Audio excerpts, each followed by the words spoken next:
Summer of 2020, I came to a crisis of faith.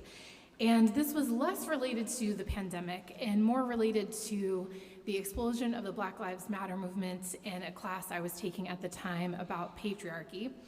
And I came to a point where I was really interrogating deeply the ways in which the church has been a perpetrator of colonialism, racism, white supremacy, homophobia. The list goes on. And I came to a point where I did not know if I would be able to be a part of a church community.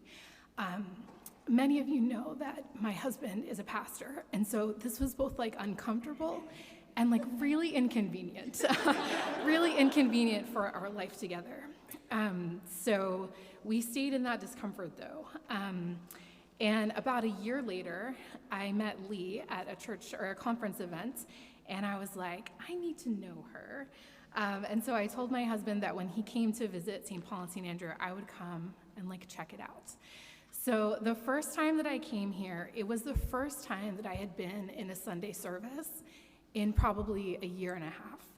And I remember I walked in and I saw, the rainbow sign outside, and I was like, it's promising, like, okay. And the service that day started off with a land acknowledgement, and I was like floored because I had seen that in other spaces and not in church. And when we came to the Lord's Prayer, in which all the names for God had been ungendered, I was like a little bit in love with this place. I think over the past, I was like really not gonna get emotional, but it happens. I would say over the past 2 years, this place has made so much room for my questions, for my doubts, for my anger, and for my grief.